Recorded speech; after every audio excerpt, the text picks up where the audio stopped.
guys, what's going on? It's Ash here coming at you today in Raid Shadow Legends. Today, I'm not alone. As you can see, I'm joined by 69 Boomer. Boomer, what's up, man? Welcome to the channel. How you doing? Hey Ash, thanks for having me. I'm deeply honored on your introduction. How are you today? Dude, I'm great, man. It's I've wanted to get you on for a long time now, and actually, mutual friend Manable hit me up, and he's like, "Dude, you got to get Boomer on the channel." So I can't wait to see what you have in store for us here, because we did not talk about this a lot, in advance, right? You just picked out as a top player in the game, top arena player. You really, really excel in the end game. And by the way, you guys should all go subscribe to Boomer's YouTube channel. Check out his Twitch channel. I'll have all that stuff in the description below. But I love, even before I was end game, I loved watching, your streams, your content, because you just know so much about the game. So I wanted to ask you, what are 10 champions that you feel like are just underrated inside the game? They might not have to be trash champions, but champions that you identify as an endgame player that people are sleeping on, or people aren't using or giving the right, respect. Okay, so since Hydra is the best content, the newest content in Raid Shadow Legends right now, so let's go to Tanix. She's a epic in the Demon Spawn. Okay, yep. The Demon Spawn faction. So you're gonna, I like this. You're going with a free-to-play option that everybody gets to start things out here at Tanix. There's an angel contemplate my fate. I saw that they made a video on top epics of Hydra, and I'm super upset that you did not include Tanix in your video. So well, thank you for watching. Okay, tell us why. Tell us why. Right. I used her in Faction Wars though, so I should know the power of Tanix. But why do you like her? That's right. So one of the top debuffs that we need for Hydra is a block buff debuff, and I think you already made videos on covering that. But another part that is really important in Hydra is the decreased speed debuff, and there's not many champions in Raid that have 100% decreased speed on a 3-turn cooldown that lasts for 2 turns. So yeah, so this is a super important debuff. I think only maybe 5, if not less, champions in the entire game that can do this on a 3-turn cooldown. So this is insanely helpful. And then on her passive, this is like the mastery bulwark. This is the cream on top. Yeah. Right. On top of what she have on A2, and on her A1, she heals by 6% every time. 3 times 2, 6% every time she A1. So all in all, this is a fantastic champion. Her kit doesn't do much, but it's just enough. It's just enough. Yeah.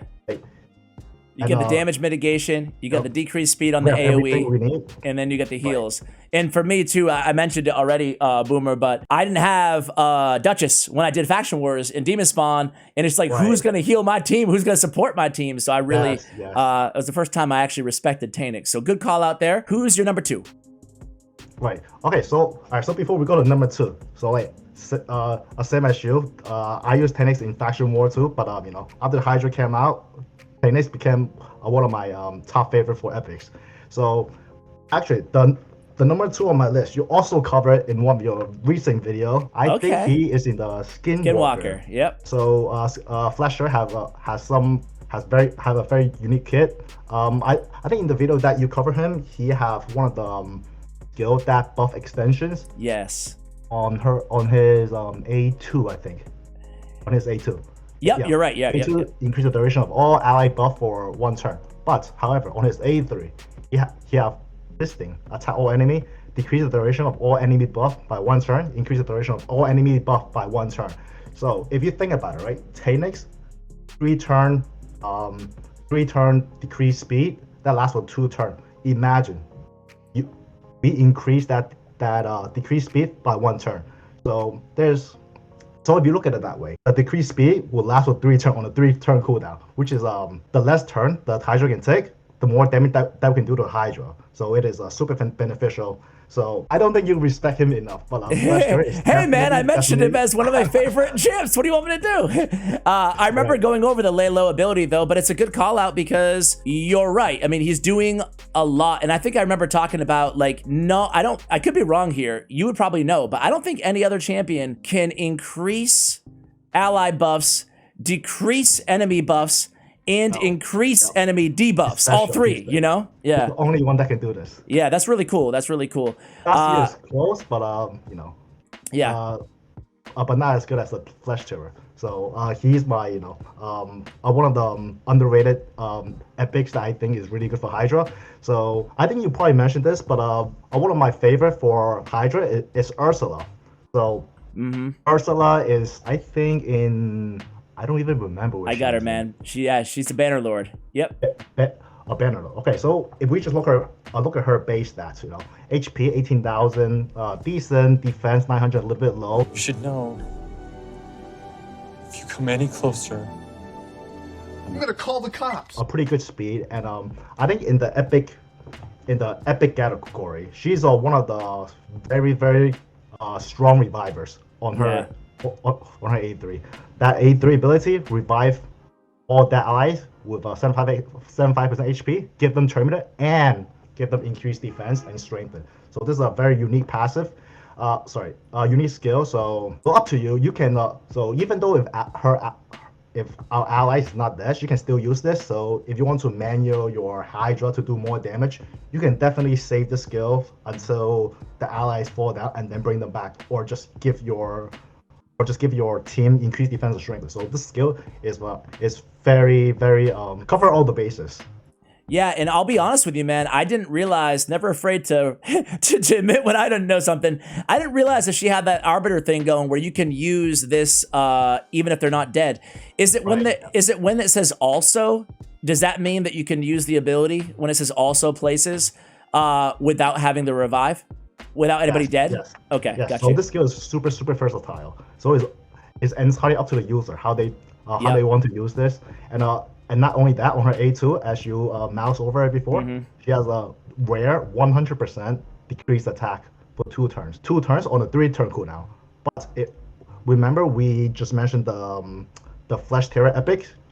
So a big combo with Ursula, we will have a permanent decreased attack on the opponent. So that's super helpful. So. But one of Ursula's weakness is that she's not that tanky, right? A pretty low defense, decent HP. So I think one of the champions that we can combo with her is actually Geomancer. Okay. So Geomancer have been very popular recently because of the insane damage that he can do on his A3 ability. This skill, along with his passive, does so much damage, and his passive doesn't only deflect damage back to the opponent, it also decreases the damage all allies receive by 15%. So this is super helpful for Ursula. So I think so far we we covered a few champions for Hydra. We have Tanix, we have Flash Terror to extend all the debuff. We have Ursula, decrease attack, revive, and then we also have Geomancer for the burn and doing a lot of damage. So that's 4 champions for Hydra already. So if we think about it, right, for Hydra, we have 2 more slots, and I think one of the slots should go to block buff debuff, and maybe like some weaken and maybe decrease defense weaken. So I think to make us very solid Hydra team, the 5th slot should go to Ugo. So Ugo, I'm not gonna explain it that much here, because everyone loves Ugo, right? Yeah, I was gonna. Yeah, we love Ugo.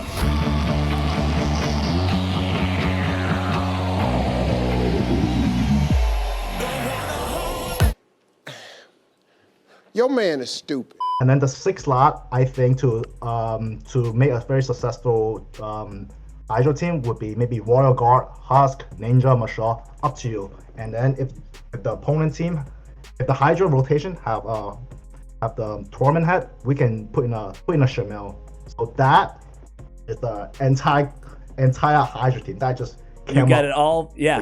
There you go, man. There you go. Package. The whole package.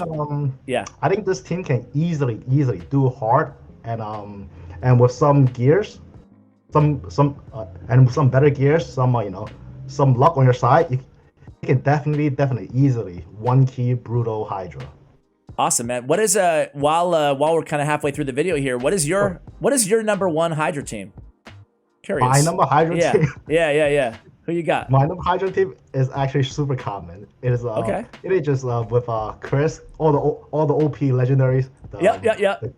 The Chris, the Duchess, the 200 rack, the Venus, and then 2 Garl Husk. Super common. So this team is super OP. I think like 90% people in my clan use this team to one key the Nightmare Hydra. It's very consistent. I have to say, man, I have a very similar, kind of a similar team. But dude, have you ever done this, man? I can't believe I did it, but I just accidentally forgot to regroup in time. Oof. I forgot to regroup in time, man. I was just testing out Scartorius on this team, but this is my team, but with Brogni instead of Scartorius. But I need to tweak it a little bit, but you know, that's, anyway, that's another video for another day. Let's go on with the list here, Boomer. So I'm not sure if this champion is underrated, but this champion is that everyone can get this champion, and his name is Ninja, and if you don't know, my in-game name is Ninja as well. I'm just saving the Ninja name for the real Ninja that they created. Got you. Yeah, you can sell it to him. There you go. Yeah. Or when he's decided to join my clan, there you go, man. He'll be a nice whale addition to the clan. So you think, were you high on Ninja in the beginning, Boomer? Or did you come around on him? Because a lot of top players in the beginning, they were like, come on, like kind of a whatever champion. Yes, I actually really liked Ninja at the beginning. And like when I go on Reddit, when I go on YouTube videos, there's so many people, saying bad things about Ninja, about like he's crap, he doesn't do anything. And then like there's like people on Reddit saying like, oh, I deleted Ninja as like as a rebellion. Oh man, against Plarium. And then and one of my clanmate, what's his name? Mac Chen. You know who Mac Chen is, right? Yeah. He's in the creator yes. Group. Yeah. I think he made like at least 2, maybe 3 videos talking crap about Ninja. and then after that, I made some world record teams using Ninja, and then his jaw just dropped. So yeah, Ninja is definitely he's in a league of his own in terms of boss damage, right? I think for dungeon wise or like any PvE boss wise, I think he's an S tier. Yeah. And yeah, S tier. Same. I find myself sometimes like I'll get a new champion or something. And I was just in Ice Golem, just trying to optimize my Ice Golem 25 team on the last tournament, Even when the affinity's not right, I can't get as fast sometimes when I don't have Ninja on my squad. So like, I think that, man, forget it. Old content, new content, he's a beast everywhere. He's super good. Yeah. So for example, for my team, Dragon, I think is red affinity for stage 25. Mm-hmm. I still use Ninja, and then my Dragon team is about like 35 seconds, 40 seconds. Super fast. Yeah. Okay, so I think like that is enough for the PvE content. So let's move on to some of the underrated epics that I think that are really helpful in the arena. Okay, cool. So, to help us some of the new guys. So the first one that I want to talk about is Volgoth. Volgoth is an undead. Lord. Yep. Yes. I really like this guy. His kit is so simple. We don't have to go through his kit because all he does. All we need to read is, I think his second pass. The Festering. Yes. Yeah, this one, yes. Festering Dynamo. We don't care about any other skill. This skill is all what Volgoth does. So I think you made a video about someone in a curing set. Some epic champion. Yeah, Rector Draft. Yep. Rector Draft. Yep. So, so you think Rector Draft heal a lot? This guy heal. I think I got my next video. Volgoth and curing. 2 videos for you. Your first video is who does decrease speed, 100% decrease speed. So that's 2 video ideas for you. Yeah, I'm gonna have Tanix forever in my mind. Okay, so you run Volgoth and curing in arena. Set. Yeah. In arena, I have him preset as one of my arena offense team, just against those pesky hegemons. Mm-hmm. What I really like about Volgoth is his requirement is super low, and his kit is so simple, but he just does so much. And since a lot of people farm Fire Knight a lot, and then we got a lot of curing sets, like Volgoth, for my account, is the only champion that wears the curing set. So he gets the best piece. That's cool. That's cool. I'm gonna try. I So, can't wait to try him yeah. out in curing now, but it makes perfect sense given this passive. Do you build him? You know, are you still building him with accuracy, right? So when he can come around, No. you don't. I So you don't even about care at any all. I don't care about any other skill. Just his pestering dynamo. That's the only skill I care about. So I think like the easiest build for him is just HP percentage glove, HP percentage chest, and boots. And then everywhere that you see, give him HP. That is the easiest build that you can get, and it's the most effective build. So Volkov is super popular on Go Second teams, of course. And Volkov is also really good on Bamo because of his passive, right? I think there's like a few content creators did video on Bamo where they use like 3 Bamos and then 3 Volkov, and then each Volkov just heal the other 2 up. And then they just like take down Bamos super easily. I haven't given Volkov enough love on my account. You know how it is. Sometimes just some really good champions. You're just like, yeah, you know, I'll get around to it, right? So who you got next for us, Boomer? Okay. So next, I want to bring your attention to Magnar. Magnar is an epic in Demon Spawn. Yep. Right. So before the empowerment change, I actually used Magnar. I actually use Magnar in my arena team the most. Wow. Because I just love his design, and his kit, it's just so simple, right? With his A2, percussive pound, attack one enemy, place an extra hit, so we will never have HP burn on the enemy because like, you know, just there's no champion that does HP burn that we run. So he will always land A2. So this concept is super similar to Chunda's A3. Yep. So just to give you a glance of how powerful Magnar is. So if we're not looking at the empowerment system, right? Magnar does only 9% less damage than a Trunda. That is how strong he is.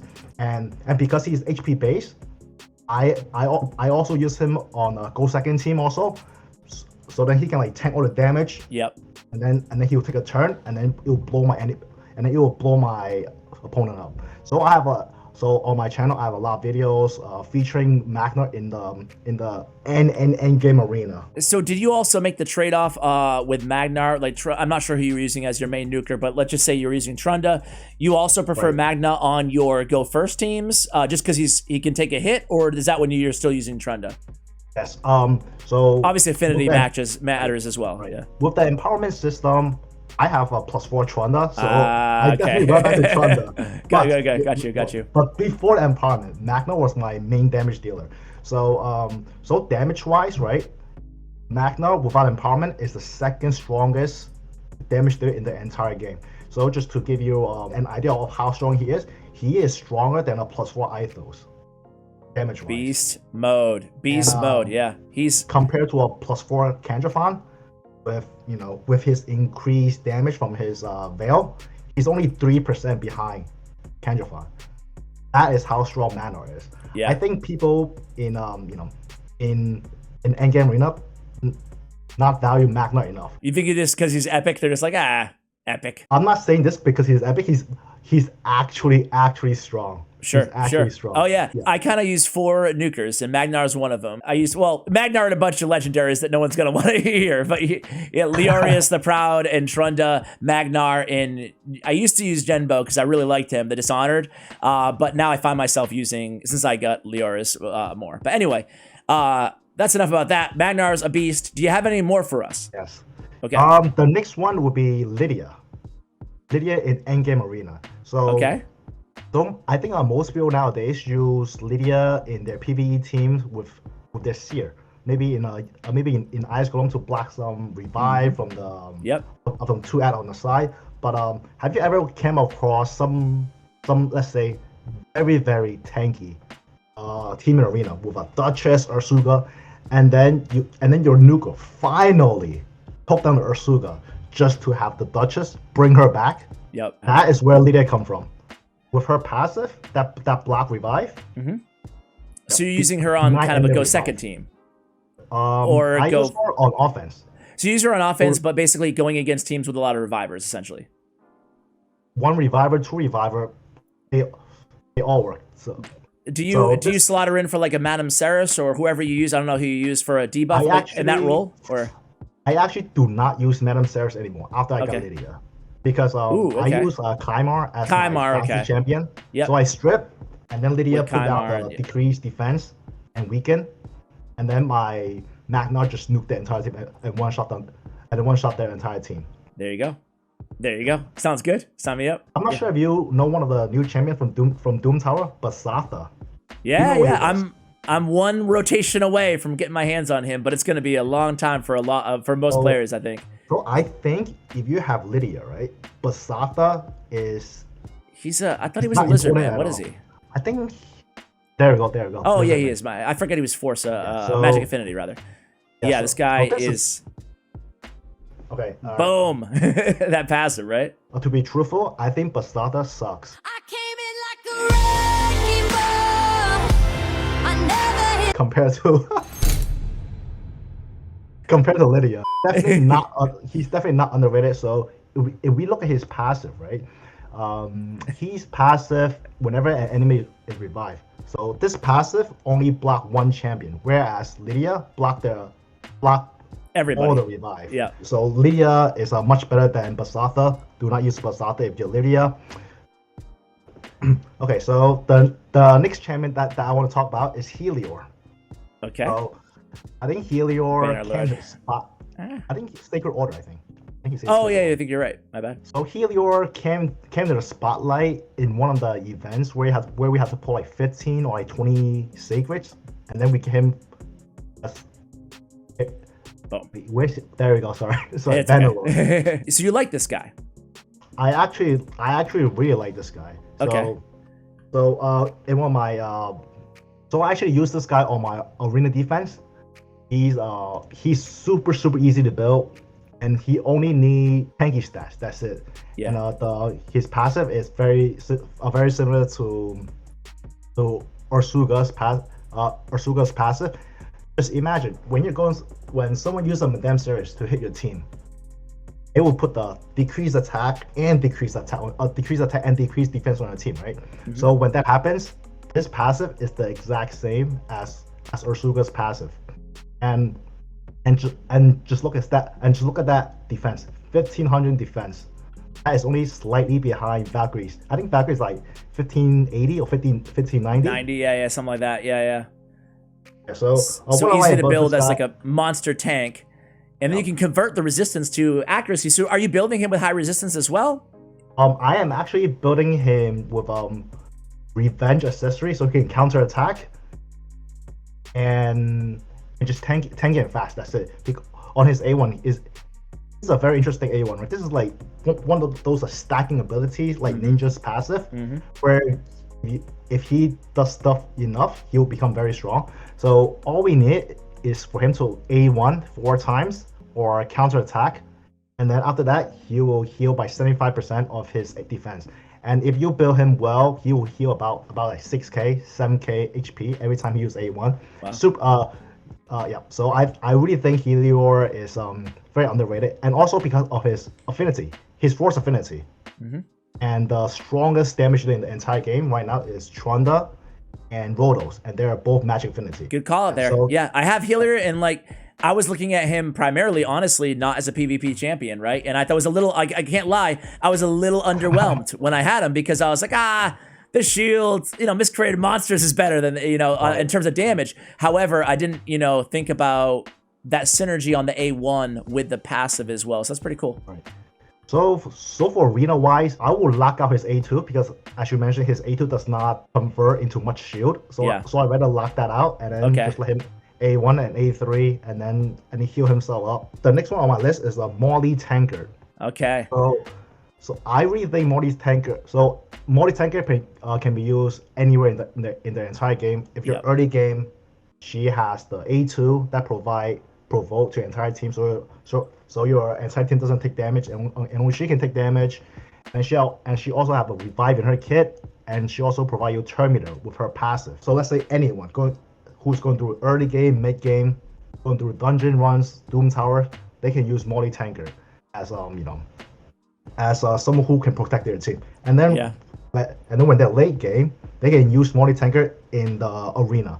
So multi-tanker is what you would call a counter to Hegemon, because Hegemon always take a turn first, right? Yep. And then when the Hegemon hit our team, Morty's passive will give our entire team a lot of turn meter, and then instead of going second, now we're going first with our team because of the 50% turn meter. Yeah, So, you forget how good this Rowdy Crowd passive is, you know? I used to use Molly all the time. She was one of my first kind of like CC champions in the arena before I had Kaimar. And, you know, it's been about a year or whatever since I, you know, outside of Faction Wars, since I've used her. But I'm like, wow, yeah, and the Rowdy Crowd, like her kit is just so solid, in a 2-turn provoke shot on that A2. Again, is really cool, you know? And look at that speed, 107 I base know, speed. That, 107 that is base speed. extremely high. Yeah, she's so good, man. She is so good. All right. Good. Okay. All right, so I think in one of your videos, you talk about Frenzy Nocta, right? So I actually have a champion Yes. that also use Frenzy. And that champion I want to talk about today is Mortuma Cop. Okay. Okay. You have a Mortuma Cop? I sure do. I sure do. I'm dirty pay to win. I have him fully empowered. Fully empowered Mortimer Cobb. I actually like him on. He's all right for. He's on my third Hydra team right now, just because of the A2, you know, primarily. But debuff? Yes. yeah. All right, but go on. And the speed aura too. So in endgame arena, right? There are a lot of teams that doesn't do damage and that does AoE only, right? On the A1, for example, we have like Kaimar that have AoE on his entire kit, and then we have Warlord, stuff like that, right? Stuff that are really annoying to your team, right? But if we look at Mortuma Cop, secret skill, what's it called? Peril, yeah. Peril. Attack one enemy 2 times. Ignore shield and block damage. What this means is it is basically true damage. So Warlord's lockout does not affect this, and if we go to his passive, the blue lightning. So every time he get hit, he get a 20% chance to unlock Peril. So if we're going against teams with let's say with Kaimar, with Hegemon that does a lot of AoE, there's a very high chance that they will unlock this Peril skill. And then when Mortuma Cop takes a turn, he can just Peril and one-shot somebody. Yeah. So, what do you build? Oh, so you said Frenzy? Frenzy. Okay. So if you look at this passive, right? His passive give himself turn meter, and then our opponent have like Warlord, Hegemon that also does damage to him. This will boost his turn meter up so quickly that he can just Peril like every single 5 seconds, every single 10 seconds. So you're just building him like basically Frenzy set, a lot of HP, 100% crit rate, and as much crit damage as you can, stick on him, basically? Yes. And he does not need books. Yeah, obviously the Peril doesn't need anything. Only if you want to use the A2. So yeah, yes. That's pretty cool. Pretty cool. This is a champion that kind of underwhelming for a while. They kept trying to make him good, and it feels like they finally have. Just a word of warning: this is only for some situational fight. It should not be your main team, but against those situational teams that have Kaimar, definitely bring Mortuma Cop in. Bring him in. I can guarantee you will have a good time with him. Yeah. And then the last champion on my list is Edinero. I think Edinero is the biggest sleeper in Raid Shadow Legends. Whoa, I love that call out there. Okay. So if we look at her kit, she's on her A3 combust, deal damage from all poison debuff on all enemies instantly. So there's 2 champions in Raid Shadow Legends that does this. One is Xavia and one is Edinero. And then the weakness of Xavia is that when she exploded poisons, she cannot weak hit. So if on the opponent team there's let's say a green affinity, and this skill weak hit, the poison will not explode, and then she will do no damage. However, for Edinero, since she doesn't land a hit, the damage will always go off. That's true. That's true. And if we go to her A1, this is a attack one enemy, place an HP burn debuff for 2 turns, and this debuff cannot be resisted. So same thing as Ghostborn, we don't need any accuracy for this skill to land. So for some dungeons such as the Frost Spider, we can actually run an arrow in there and solo the entire Frost Spider on her own without any books on her. So how are you building her? What are you building her?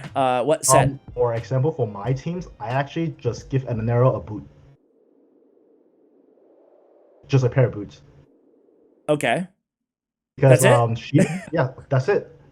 She actually doesn't need to do anything except for the poison explosions. So you're just building it So I have Calvex to put up all the poisons, and then Yep. Calvex just come in, combust, boom, clear the way, and then go to the second wave. And then you just go to the second wave. Yeah, and yeah, then we yeah. just do it again. That's so crazy, man. That's so crazy. All right. So you might go into the Doom Tower, Yep. Yeah, sure. pick any stage there. Oops. All right. Pick any So stage. we'll go very tippity top here. Oh, go. Other than the boss. Oh, okay. Other than the boss, and then best. I won't team. go. I'll go over here. Okay. So here we go. We got a stage. And then best team. And then global rankings. Yep. And then you probably see the Edinero. There you go. First spot, Edinero. There it is, Ninja with his. 4 turns. Wow. So you abuse this. So obviously this is the best team. The best speed team you can run in the game, bar none. You're beating bosses. You're beating waves better than seer teams, like hands down. With this combo, I can usually get three turns on all the Doom Tower floors if we get the right refresh proc, or just like keep resetting. I don't mind doing this because Doom Tower is free, right? Yeah. We don't need to waste any energy on this. That's insane. I know all my viewers right now are like, yeah, if you have 3 Calvalaxes, but still to see the fastest teams in the world like this is pretty. I just love seeing it, Yeah. So in my opinion, Edinero is the most underrated champion in the entire game. There you go. I like that we ended with her too. Ended with a bang there, man. Hey, before I let you go, Boomer, I would be remiss, man, if I did not act selfishly.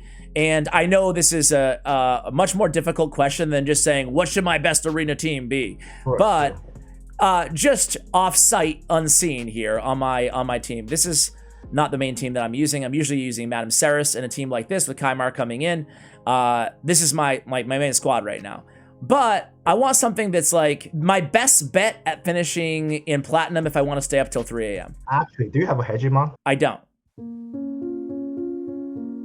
You don't. Okay. I so do you have a Cardiel? I don't.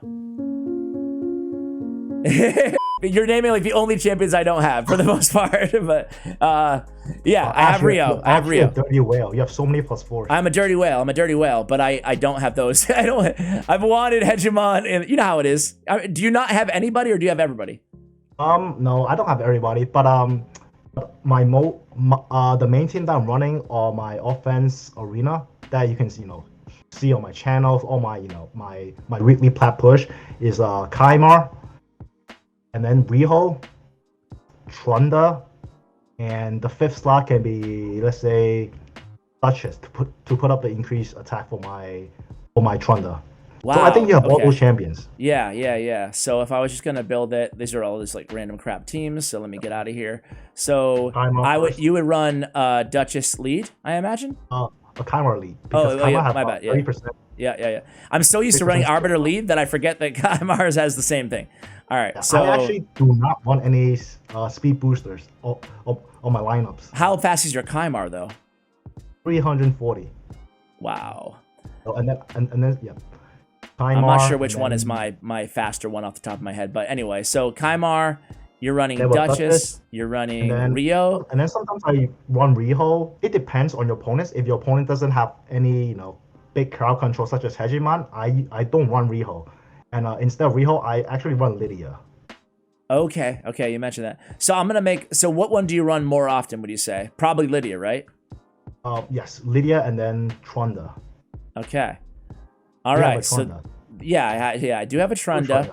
Only no. I have 2 Trundas. I built before the. There you go. Yeah. All right. So this is the squad you run. This team obviously is not speed tuned or anything like that.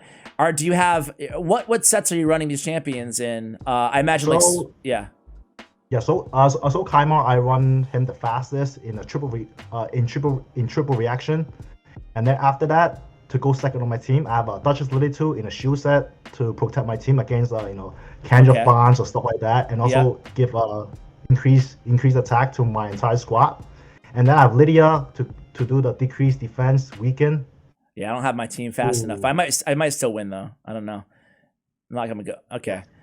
So yeah, go on. For you should have your Kymar as the fastest. Yeah. Maybe like 340, 50, 60 if you can. I have 3 62 or something on Arbiter, so I'd have to switch all the gear over. The problem is, though, I have like flat stack crap on Arbiter, but I guess that's fine. I won't have enough accuracy, I don't think, you know? I think you're gonna win this. Yeah. Well, it's not like it was a...